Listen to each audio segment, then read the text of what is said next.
Alhamdulillah, syukur pada Allah kita dapat bertemu pada malam ini, malam 9 Muharram. Besok Sabtu 9 Muharram, Ahad 10 Muharram. Dan saya mengajak hadirin, hadirat, dan saudara dimanapun Anda berada, untuk kita puasa 2 hari 9. Kawan sekalian, kalau tak ada tua, tak ada yang muda, tak ada muda, tak ada yang tua, begitulah. Dan saya terima kasih banyak kepada moderator Ustaz Hafiz, dia WhatsApp saya, bincang soalan, saya kata tanyalah apa pun, kita tanya, anda jawab. Kita biasa forum perdana dulu kita dari bagi soalan awal dah. Menyebut la hijrata ba'dal fathi, tak ada hijrah lagi lepas fath, lepas pembukaan kota Mekah tahun 8 hijrah. Tapi itu dalam konteks hijrah Mekah ke Madinah. Begini, sahabat-sahabat ni bila turun perintah hijrah, semua nak pergi hijrah, semua nak pergi sebab Masya Allah tuan-tuan, dia punya martabat orang hijrah ni lain. Tidak sama orang beriman dan berhijrah dua niat. Tidak ada hijrah selepas Mekah ditawan, tapi yang ada ialah jihad dan niat. Maka jihad dan niat itu mengganti tempat hijrah. Walaupun kamu tak hijrah, tak apa, kau boleh mendapat title muhajir. Muhajir singular, kalau jamaknya muhajirun, kau boleh dapat title muhajirun. Syaratnya jihad dan niat. Apa dia jihad? Jihad dari setinggi-tinggi jihad lah, jihadun nafs, jihad di medan perang, dibunuh, menang, dapat harta ghanimah, mati syahid, itu jihad perang. Sampailah kepada jihad yang paling bawah.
Tolong apa?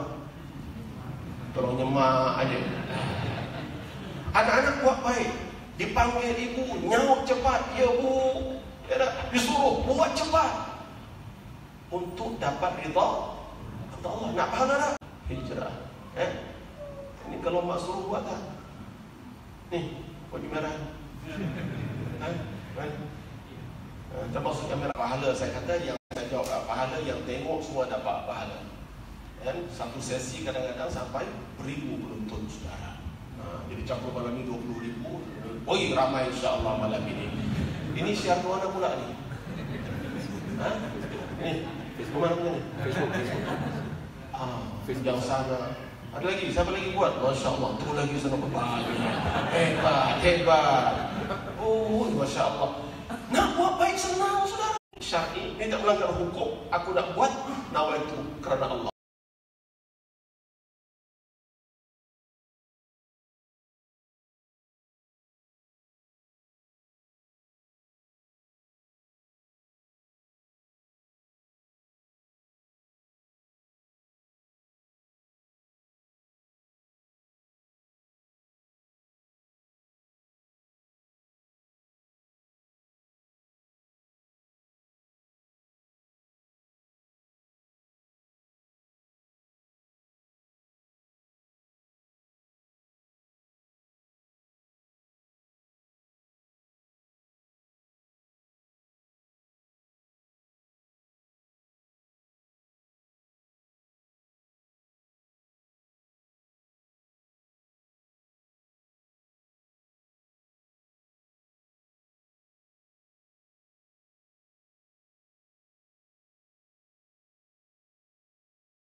Qiyam bulan yang pertama dibawakan zikir munajat ni menangis. Jadi sebab tu boleh ingat lagi. Masya Allah, kesan yang sangat-sangat besar ya, yang mengingatkan. Saya pandang yang kecil-kecil macam tu lah. Masya Allah, hari ini dapat duduk bersebelahan dan dapat berzikir sama-sama, Alhamdulillah. Jadi bila Al-Fadhil Ustaz tadi sebutkan tentang hijrah, ramai sangat nak berhijrah. Termasuklah yang dalam Vigo ni. Saya pun tak ada Vigo, baru pertama kali tahu tentang Vigo ni. Jadi memang mungkin barangkali asbab Al-Fadhil Ustaz perkenalkan Vigo, ramai yang nak berhijrah. Tapi Ustaz, dalam ramai-ramai yang saya jumpa, Alhamdulillah Allah datangkan beberapa orang pernah jumpa saya.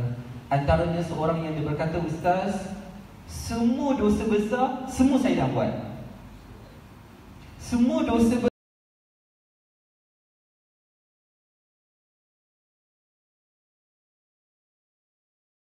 apa yang boleh halang kamu daripada bertaubat kepada Allah? Jadi rupa-rupanya Ustaz, kesimpulan yang saya ambil daripada hadis ni, dan saya tambah lagi satu pengalaman saya. Ada seorang hamba Allah datang jumpa saya selepas salat. Dia kata, Ustaz, saya baru lepas pencen, isteri saya ajak saya pergi umrah, dan balik daripada umrah saya bertaubat. Kisahnya, sepanjang saya kerja sampai pencen tak pernah solat. Tak pernah solat. Balik pergi umrah tu baru belajar solat. Dan hari ini saya nak bertaubat kepada Allah. Adakah Allah boleh ampunkan dosa-dosa saya? Kesimpulan dia Ustaz, soalan dia, ramai di luar sana memang nak bertaubat, betul-betul nak taubat, tapi mereka ada. Alhamdulillah, Sahafiz Al-Fadhil guru saya bersama Dr. Amin Al-Hadirat di hadis Qudsi, Allah Azza wa Jalla menyebutkan, disebutkan oleh baginda Rasulullah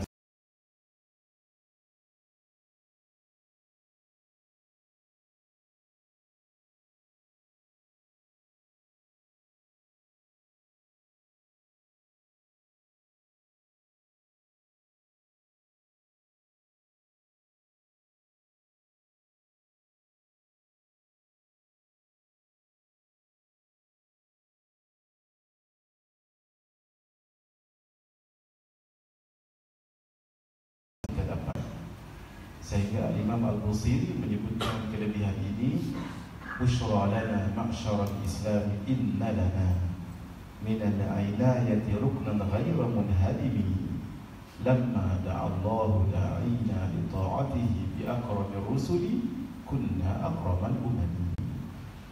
Suatu kegembiraan, pertolongan daripada Allah yang tidak mungkin akan dikalahkan, yaitu ketika Allah memperakui Nabi Muhammad sallallahu alaihi wasallam bi akramir rusuli, dengan rasul yang paling mulia. Kunna akramal umami, kita menjadi umat yang paling mulia tanpa kita mohon. Kuntum khaira ummatin ukhrijat lin-nas ta'muruna bil ma'ruf wa tanhauna 'anil munkar wa tu'minuna billah. Hadirin, di dalam kitab Sabilul Intikar wal I'tibar lima yaduhu bihi al-insanu min al-a'mal, karangan Qutbil Irsyad wa Rawthil Ibad wal Bilad, Al-Imam Abdullah bin Alawi Al-Haddad, ada 16 dialog antara Nabi Musa dengan Allah. Antaranya Nabi Musa mengatakan, Ya Rabb, wajadtu qawman, Ya Allah, aku jumpa ketika membaca kitab Taurat satu kaum yang berbuat amal sedikit tapi pahala besar. Faj'alhum min qaumi, jadikan kaum ini tadi kaum saya. Allah katakan, hum qaum Ahmad, mereka itu kaum Ahmad Nabi Muhammad sallallahu alaihi wasallam. Itu qauman fa'alu, aku mendapati ada kaum yang berbuat banyak dosa dan kesalahan, tetapi besar juga keampunan dan maghfirahmu. Faj'alhum min qaumi, jadikan mereka itu kaum Ahmad. Banyaklah ceritanya, nanti lihat dalam kitab itu, peringatan umur insan yang diterjemah oleh guru kami juga, Sayyid Ahmad ibn Sumay daripada Singapura, rahimahullah ta'ala rahmatan wasi'ah. Yang menariknya dialog yang ke-16. Setelah 1 sampai 15 Nabi Musa inginkan ciri-ciri kaum tadi, dia dah jadi kaumnya. Tetap Allah katakan kaum Nabi Muhammad sallallahu alaihi wasallam. Akhirnya dalam ayat ke-16, lalu kata Nabi Musa, "Idzan ya Rabb faj'alni min qaumi." Kalau begitu ya Allah, jadikan saja saya ni kaum Nabi itu tadi tu. Kata Allah, tidak Musa, walaka qaumu, bagi kamu kaummu. Poinnya ialah Nabi Musa yang mendapat title Kalimullah itu pun nak minta jadi umatnya Nabi Muhammad sallallahu alaihi wasallam. Kita yang tak minta apa-apa ni, Ustaz Hafiz, Al-Fadhil Guru saya, Sabatul Amin, kita tak minta pun, tapi ditakdirkan oleh Allah.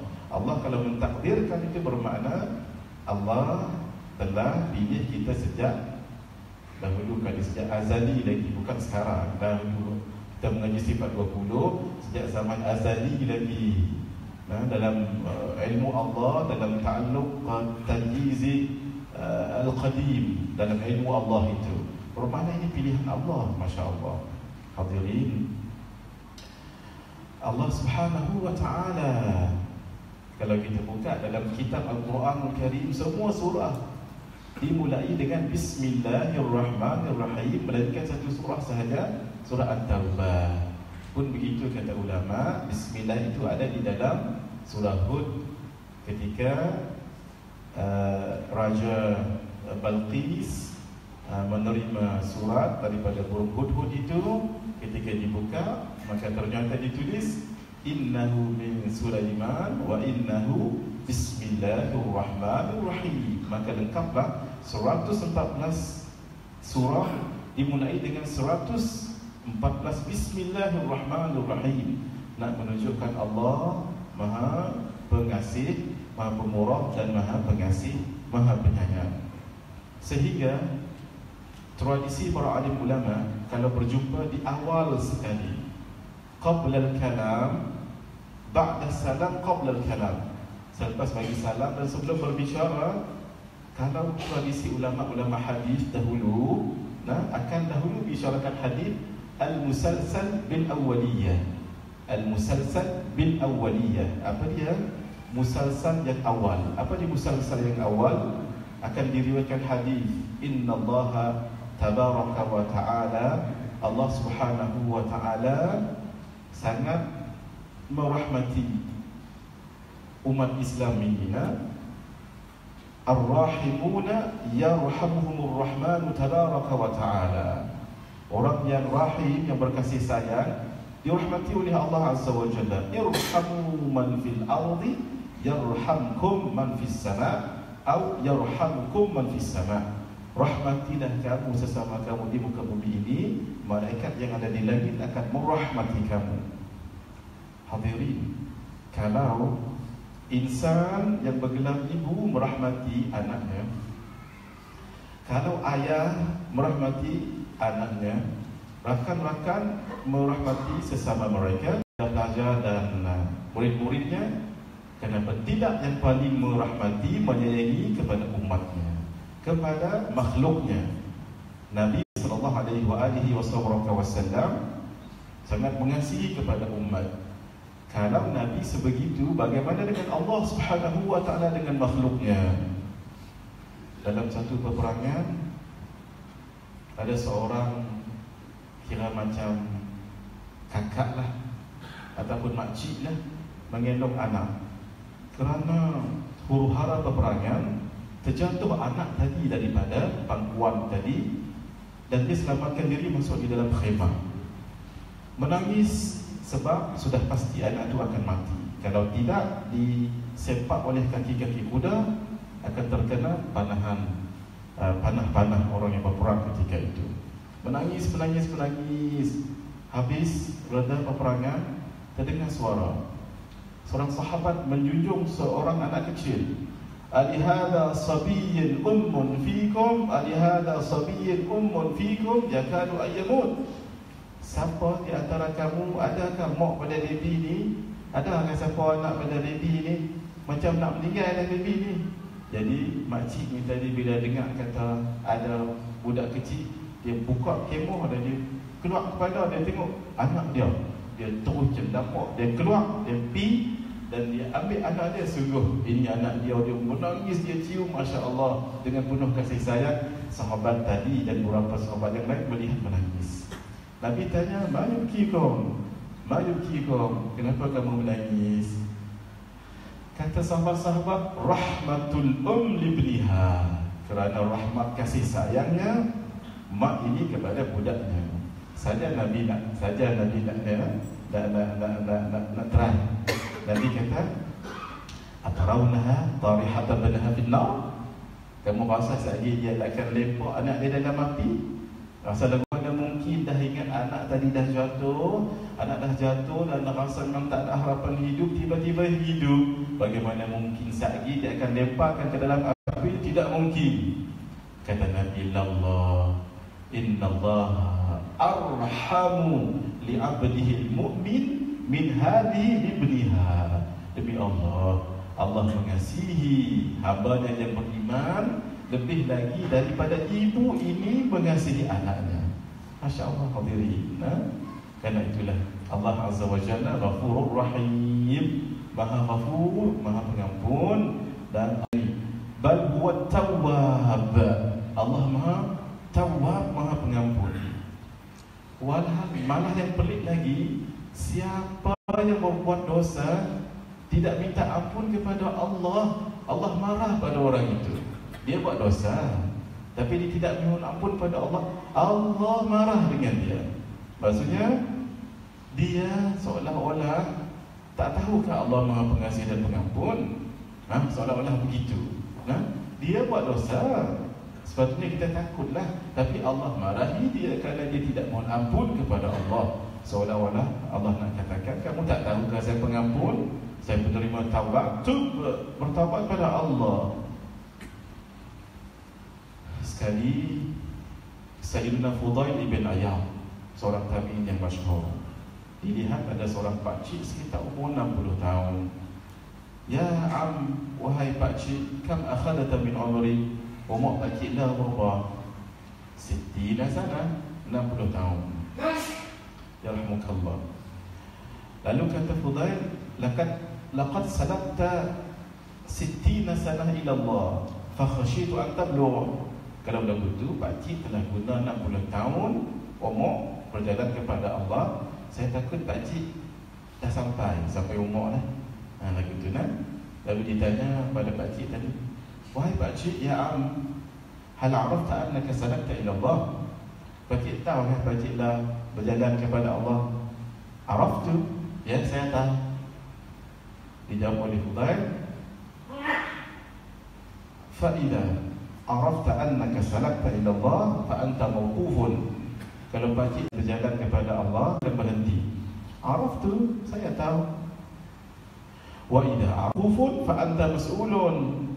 Kalau sambil senang begitu hak ketiga ni kata Fudail bin Iyad, fa idha arafta annaka mas'ulun fatu'id li su'ali jawaba. Kalau pakcik tahu kata pakcik akan ditanya, pakcik kena bersedia dengan jawapan. Ketika tu waktu itulah, waktu tu barulah dia ingat Allah. 60 tahun ni banyak ghaflah daripada banyak ingat, banyak maksiat daripada banyak taat, banyak macam-macam lah. Apa saja benda dia tak buat, macam Ustaz Hafiz sebut tadi dulu. Akhirnya dia menyesal sangat-sangat. Lalu dia tanya, ya Fudail, ainal mafar? Wahai Fudail, apa dia jalan keluar? Kata Fudail, ini mengembirakan kita Hafiz dan menjawab juga persoalan tadi. Apa kata Fudail bin Iyad? Sebelum itu Fudail bin Iyad ni tuan-tuan seorang peniaga. Beliau tabi'in. Beliau berniaga di pasar. Pasar kan hiruk pikuk dan sebagainya. Kadang-kadang kita bila masuk pasar tak ingat dah kita siapa kan. Pasal kita seronok sangat beli ikan, beli ni apa semua. Kadang-kadang kita berlawan siapa peniaga. Mohon maaf kalau peniaga tak ini, dia berlawan suara, berlawan harga apa semua sekali. Jadi sepatutnya bila masuk pasar tu tak ingatlah kita dengan akhirat. Tapi pelik orang tengok Fudail bin Iyad. Bila orang tengok Fudail bin Iyad, kalau dia berniaga di pasar, orang akan ingat pada Allah. Sama juga orang melihat Imam Al-Hasan ilahi ru'yatuh, bersahabatlah dengan orang. Kalau kamu lihat kami akan ingat pada Allah. Kembali tadi, lalu nasihat Allah di dalam ayat i'mal ma baqiya yughfar laka ma madha. Lagu inilah kamu buatlah amal dengan umur yang berbaki kamu lani wahai pakcik, insya-Allah Allah akan ampunkan yang dulu-dulu tu, insya-Allah. Tapi janji jangan buat lagi. Tapi pulun sungguh-sungguh, insya-Allah. Hak dulu tu, hak zaman Pok Yeye, hak zaman Pok Yeye yang main mata gelap seloya sebut tadi. Apa pun amalan sikit ya, buat ataupun cuci mangkuk tandas dan sebagainya, sekecil macam mana pun buat. Sebab innal hasanat yudhibnas sayyiat, sesungguhnya hak baik-baik ni, amalan baik-baik itu insya-Allah akan memadamkan hak dulu-dulu tu. Jadi jangan, biarlah yang telah lalu tu lalu, zaman-zaman mungkin zaman gelap zaman dulu jangan tengok lagi lah. Jadi buat yang terbaik untuk kita menuju Allah Subhanahu Wa Taala. Gantikan hak lama-lama dulu tu, biar Allah Maha Pengasih dan Pengampun, masya-Allah. Bayangkan hadis yang dibacakan oleh Fadlul Sahafiz tadi tu, orang tu tak ada apa, tak ada kata sembahyang, tak ada zikir munajat, tak ada ni. Waktu tu Ustaz Fadil Fazrul Amin kita pun mungkin tak ada waktu tu. Zaman Bani Israel yang kata bunuh 100 orang tadi tu. Saya nak rasa lah, kalau zaman tu dah ada zikir munajat dan menagih dia. Saya ada minta Allah, saya bukan mujamalah. Saya bukan mujamalah depan guru saya tak. Sampai sekarang tak tahu siapa.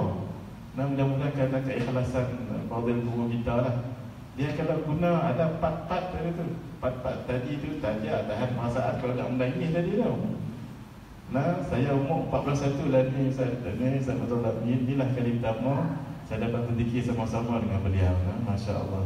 Indahnya kalau dapat terbiar mulai dengan beliau. Buatlah satu dia mulai kat sini, pengurusi panggil saya. Jangan habaq Ustaz, jangan habaq dah. Jangan habaq dah. Buat zikir munajat ni, dia mulai dia bawa zikir saya. Tapi jangan habaq dia saya main. Insya-Allah terasa lebih lagi dengan Allah. Saya mohon maaf lah, munajat tadi itu sampai ke Indon ni Ustaz Doktor, bukan saya mujamalah ni. Mujamalah ni faham bahasa ni tak, bukan demi Allah, ikhlas. Sampai saya pergi ke Bogor, tiun sama dengan tiun zikir kita dekat sini. Masya-Allah. Dekat pondok guru saya Syekh Nuruddin pun sama. Dia punya tiun tu saya ingat beza kan. Saya kata masya-Allah, zikir doktor, zikir munajat doktor sampai kat sana. Dan saya yakin sampai belahan dunia mesti dah betul. Saya nampak sebab masya-Allah dengan ketulusan ikhlas niat beliau. Dan ini jadi amal jariah beliau yang sangat luar biasa lah bagi saya.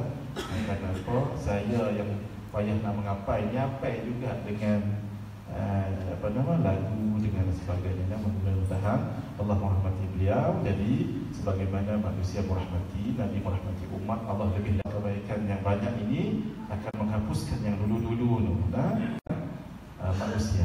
Itu kena kembalikan lah. Contohnya hutang, contoh ini ataupun apa-apa yang berkaitan dengan manusia, dengan Allah, insya-Allah. Cari juga. Kalau harta sampai tak boleh terus, itu terpulang kepada Allah. Tapi insya-Allah dengan risau, siapa yang bertaubat, siapa yang bertaubat kepada Allah Subhanahu Wa Taala, at-taibu minal dzambi kama la dzambala. Orang yang bertaubat kepada Allah seperti mana tidak ada dosa padanya.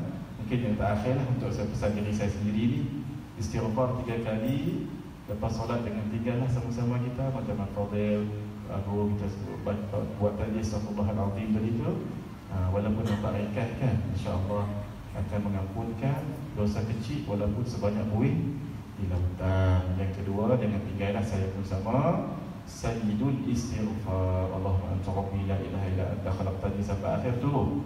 Sahihul Bukhari, siapa yang membacanya dengan yakin, meninggal hari itu juga sebelum malam, ahli syurga. Siapa yang bacanya malam, meninggal dengan yakinlah, meninggal sebelum siang, ahli syurga. Alangkah bahagianya.